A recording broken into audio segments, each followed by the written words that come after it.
صحیح مسلم حدیث نمبر 487۔ حضرت نعیم بن عبداللہ فرماتے ہیں، میں نے حضرت ابو ہریرہ رضی اللہ تعالیٰ عنہ کو دیکھا، آپ وضو کر رہے تھے تو آپ نے اپنے چہرہ کو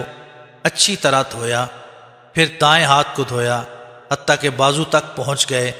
پھر بائیں ہاتھ کو دھویا حتیٰ کہ بازو کو دھویا، پھر سر کا مسح کیا، اس کے بعد دائیں پاؤں کو دھویا حتیٰ کہ پنڈلی تک پہنچ گئے، پھر بائیں پاؤں کو دھویا حتیٰ کہ پنڈلی تک پہنچ گئے، پھر فرمایا میں نے رسول اکرم صلی اللہ علیہ وسلم کو اسی طرح وضو کرتے ہوئے دیکھا، اور فرمایا رسول اکرم صلی اللہ علیہ وسلم نے ارشاد فرمایا، کامل وضو کی وجہ سے قیامت کے دن تمہارے اعضاء چمکتے ہوں گے، بس جو شخص کر سکتا ہے تو اپنی چمک کو زیادہ کرے۔ صحیح مسلم حدیث نمبر 488۔ حضرت نعیم بن عبداللہ فرماتے ہیں، انہوں نے حضرت ابو ہریرہ کو وضو کرتے ہوئے دیکھا،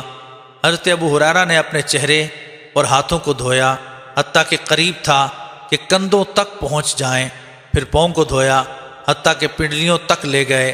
پھر فرمایا میں نے رسول اکرم صلی اللہ علیہ وسلم سے سنا،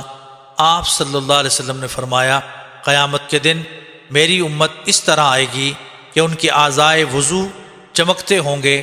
بس تم میں سے جو شخص طاقت رکھتا ہو کہ اپنے اعضاء کی چمک کو بڑھائے تو وہ ایسا کرے۔ صحیح مسلم حدیث نمبر 499۔ حضرت ابو ہریرہ رضی اللہ تعالیٰ عنہ سے مروی ہے کہ رسول اکرم صلی اللہ علیہ وسلم نے فرمایا، میرا حوض عدن کے اعلیٰ مقام سے بھی زیادہ مسافت کا ہے، وہ اس کا پانی برف سے زیادہ سفید اور دودھ ملے ہوئے شہد سے زیادہ میٹھا ہے، اس کے برتن ستاروں کی تعداد سے زیادہ ہیں، میں لوگوں کو اس سے روکوں گا جس طرح کوئی شخص اپنے حوض سے لوگوں کے اونٹوں کو روکتا ہے۔ صحابہ اکرام نے پوچھا، یا رسول اللہ صلی اللہ علیہ وسلم، کیا اس دن آپ ہمیں پہچان لیں گے؟ آپ نے فرمایا، ہاں، تمہارے اندر وہ علامات ہوگی جو کسی دوسری امت میں نہیں ہوگی، تم میرے پاس یوں آؤ گے کہ وضو کے اثر سے چمک رہے ہوگے۔